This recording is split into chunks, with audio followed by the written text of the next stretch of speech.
the speaking list can do so through the conference secretariat. I now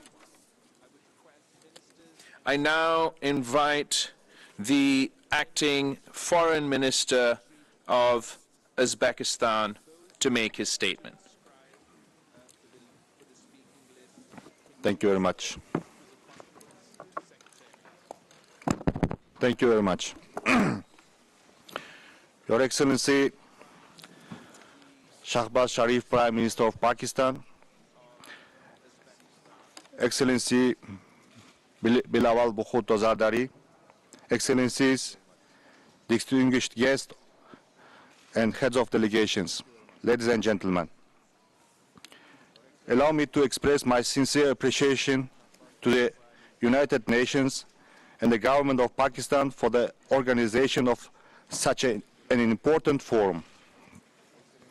Today's summit is dedicated to one of the most urgent problems of our time, finding an effective response to the consequences of global climate change, in particular, adaptation and climate resilience of Pakistan. The processes of climate change have acquired a global character and are increasingly affecting development and security of all mankind. They endanger food production and increase the risk of natural disasters on an unprecedented scale. Developing countries are feeling the consequences most acutely. If the global community does not take the decisive action today to address this global challenge, subsequent adaptation to climate change will require much more effort and cost. The consequences of climate change are also acute in Central Asia. In our region, the increase in average annual air temperatures is twice the rate of global warming. This process is accompanied by an increase in weather extremes, low water, an increase in the number of dust storms, land salinity, formation of mudflows and floods, and an increase in droughts. Central Asia is also facing the growing negative impact of the drying up of the Aral Sea, an environmental catastrophe on a global scale.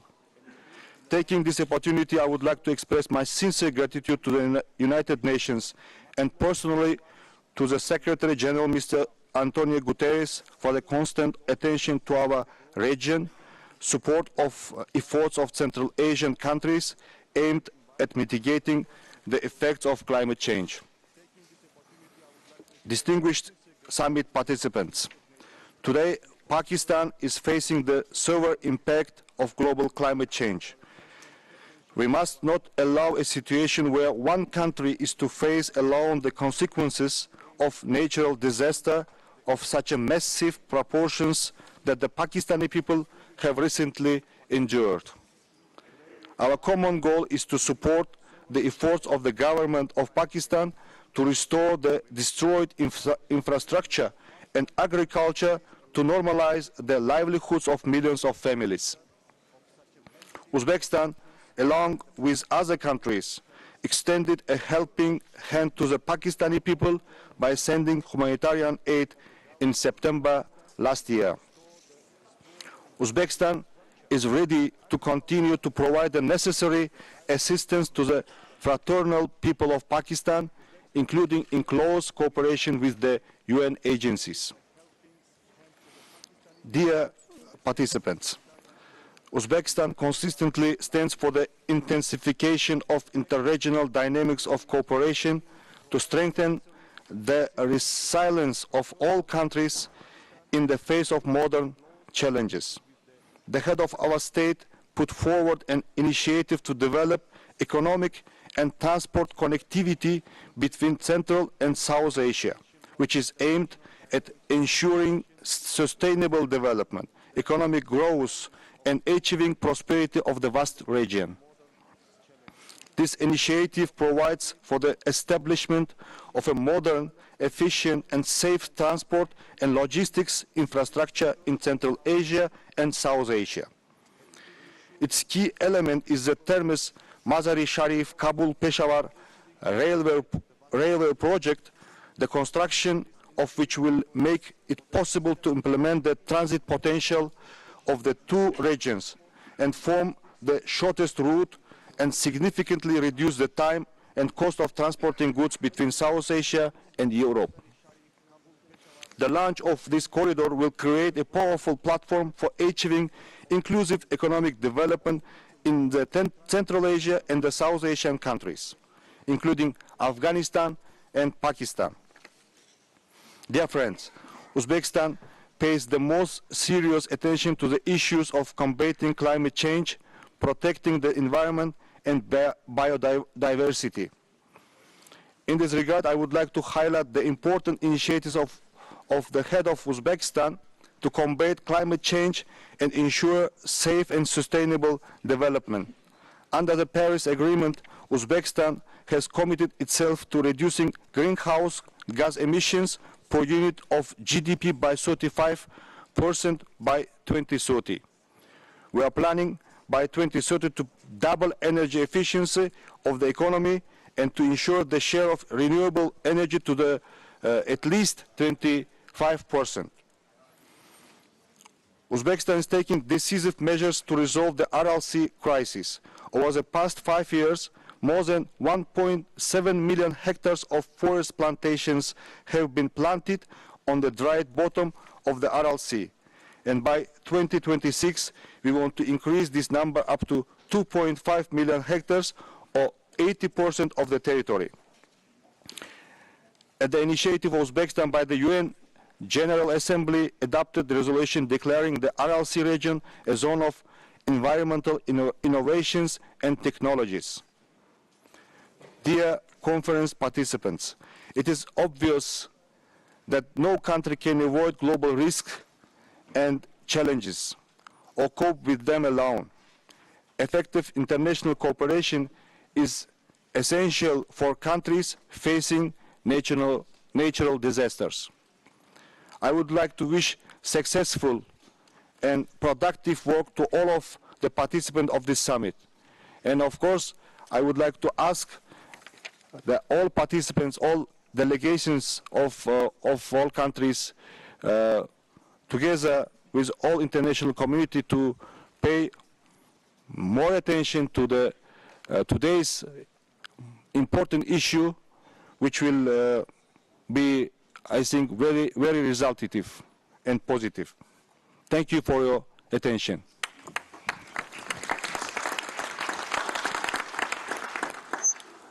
I thank the Foreign Minister of Uzbekistan for his remarks, and now I request Her Excellency, the Minister of Climate Change and Environment of the United Arab Emirates, to share her remarks.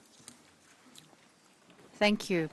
Your Excellencies, distinguished guests, ladies and gentlemen, I would like to express my sincere appreciation to the government of Pakistan and the United Nations for co-hosting this important event, one which reflects the solidarity of the international community with our brothers and sisters in Pakistan and with all the people of the world in the face of a shared and mighty challenge. Climate change is a threat we all face, one which must be met with a collective response, the kind of response that can only be kindled and forged through critical gatherings such as this one. It casts a shadow across all nations and continents, one with implications beyond the moment itself for poverty and food, water and livelihood security, migration and forced displacement, loss of cultural identity, and so much more. Together, side by side, we will conceive, design, and deliver the strategies that will build resistance while enabling rehabilitation and ensuring reconstruction. Together, side by side, we will fill and find in one another the stamina and strength, the courage and creativity, our unshakable humanity, and redouble our commitment to the health and well-being of people and planet. I commend Pakistan wholeheartedly for its dignity in the face of adversity, for its extraordinary and inspiring response to the terrible and unprecedented floods of 2022, for showing a duty of care for its people that resonates with our own and guides our every action at home and abroad. The UAE was one of the first responders to launch a nationwide We Stand Together initiative in solidarity with Pakistan. We sent 71 planes and 6 ships with more than 8,000 tons of assistance, including food, health, shelter, and non-food items, support worth more than $80 million and from which more than 6.5 million families benefited. In the last 5 years alone, the UAE has provided no less than $2.4 billion in humanitarian and development aid to Pakistan. Since 2014, through the UAE-Pakistan Assistance Program, we have succeeded in delivering more than 647 million doses of the polio vaccine to 119 million children across the country. Moving forward with the Global Polio Eradication Initiative, we have committed additionally $53 million from 2023 to 2026 for Pakistan to protect the health of its youth while unlocking greater opportunities for generations not yet born. Dear friends, in the United Arab Emirates, we recognize that humanitarian aid, as critical as it is not the long-term solution to the situation in which we all find ourselves, endangered on all sides and shores by climate change. Facing public health catastrophes with the potential to dwarf even the worst of what we have known before is a must. It is in the sheer knowledge of the severity of this challenge and the magnitude of the response we must manifest together that the UAE prepares to assume the presidency of COP28 in November this year for everyone, for all nations, from those accustomed to being heard to those typically underrepresented on the global stage, for businesses and the private sector, which will play an essential role in economic diversification through adoption of low-carbon footprint industries as a means to achieving sustainable economic prosperity, for NGOs and academia, for society, you and I, the ones with the awareness and the agency, but more importantly, the ones with the power to change the future for ourselves and for 8 billion others. Ladies and gentlemen, resilience is one part of the puzzle, mitigation another. Yet we can't just seek to protect what we have. We must build what we need. Pakistan, we stand by you, and you can count on us. Thank you.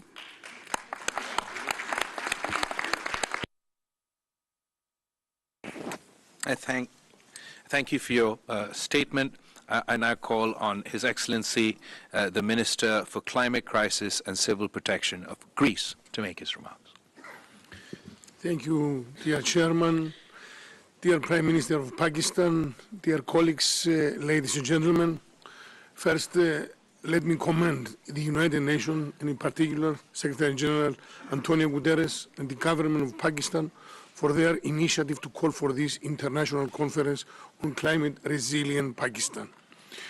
This important event is a unique opportunity to pave the way for a collective and concrete international action in the aftermath of the devastating floods that hit Pakistan last summer. On behalf of Prime Minister Kyriakos Mitsotakis and the Greek government, I would like to express our solidarity to the people of Pakistan. Our thoughts are with the families of those who lost their lives and with all the victims of this tragedy. Greece is committed to assisting the people of Pakistan bilaterally and through the European Union's instruments. Following the devastating floods in Pakistan, our government mobilized its mechanism and offer in-kind humanitarian assistance through the European Union Civil Protection Mechanism. We also sent a civil protection expert as part of the EU civil protection team that was deployed in Pakistan. The catastrophic floods in Pakistan is a harsh reminder of the crucial need for international cooperation and action to tackle the effects of climate change, of climate crisis. And it's an urgent call to enhance our prevention policies and measures, to invest more on making our countries and communities resilient to natural disasters. This was one of the main conclusions reached during the recent meeting in Athens of the European Forum for Disaster Risk Reduction, co-organized between the Greek government and the UN Office for Disaster Risk Reduction. No doubt, there is a correlation between the worsening climate crisis and the increasingly violent weather phenomena, which have an enormous impact on every aspect of our lives and societies. One thing, dear colleagues, is absolutely clear. No country alone can respond effectively to the climate crisis and its consequences. The recent record high temperatures in Europe and the record low temperatures in the United States is yet another proof of the hard reality. Climate crisis is here. It's not fake news. Therefore, enhanced multilateral action and cooperation is essential. A major lesson learned from natural disasters of this magnitude is that we must adopt a different emergency mentality. This is imperative to be able to respond swiftly and effectively. Dear colleagues, business as usual is not sustainable, it's not a solution. Therefore, we must reevaluate and reinforce our prevention and response structures and mechanisms for a timely and effective response to severe phenomena, on a national level, but also on a global level. Greece, as one of the countries really most prone to natural disasters, maybe the most prone in Europe, is a strong advocate of resilience building. And we are working closely with the UN and with our EU partners and EU institutions to enhance the prevention and response mechanisms to natural disasters to enhance resilience. Once again, on behalf of Greek government, let me repeat that we stand by the people and the government of Pakistan in their efforts to overcome the huge challenges they face. We support all efforts to help make Pakistan a climate resilient country. Thank you so much for your attention.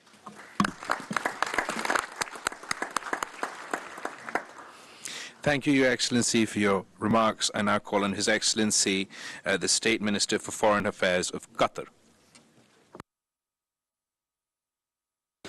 بسم الله الرحمن الرحيم سعادة السيد محمد Shahbaz. In the name of God. Prime Minister of Pakistan, ladies and gentlemen, first and foremost, I wish to convey to you the greetings of the Emir of Qatar and to wish you every success at this summit, so that we can achieve our objectives. And we appreciate Pakistan's efforts and the United Nations' efforts as well to co-organize this meeting, which we are very happy to participate in. We are living through a series of climate crises. These climate crises are impacting the lives of millions of persons around the world. And regrettably, we have to note the scale of the climate crisis, the great loss of human life, the great amount of damage caused in Pakistan alone. We are witnessing the suffering of the Pakistani people, and this reminds us that climate change can be a genuine threat for humanity's survival.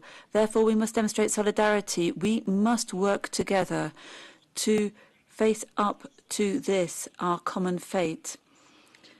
We appreciate the initiative launched by the people of Pakistan and their intensive efforts, together with the United Nations and other stakeholders, to ensure humanitarian assistance to meet the urgent needs of the people of Pakistan. We welcome all of the efforts which have been deployed to conduct a post-disaster evaluation as well. Qatar has continued to pay particular attention to solidarity and partnership because we ناظرین، قطر کے وزیر خارجہ اس وقت conference سے خطاب کر رہے ہیں. آپ کو بتاتے چلیں کہ وفاقی وزیر سعد رفیق اس وقت میڈیا سے گفتگو کر رہے ہیں. آئیے آپ کو لیے چلتے ہیں. ناظرین، وفاقی وزیر سعد رفیق اس وقت میڈیا سے گفتگو کر رہے ہیں. آئیے آپ کو لیے چلتے ہیں. کاری سے اقتدار میں آئے ہوئے ہوں تو پھر معاملات عدالتوں میں ہی جاتے ہیں، اور جب عدالتوں میں بھی بدقسمتی سے نظریہ ضرورت کے تحت فیصلے دیے جانے لگیں اور پھر اپنے رشتوں ناتوں کا خیال کیا جانے لگے تو پھر مسائل بڑھتے ہیں. اور والا معاملہ آپ کہاں تک اسٹینڈ کرتے ہیں؟ ملک میں تھکائی مارچ ہوگا، کیا کہیں گے آپ؟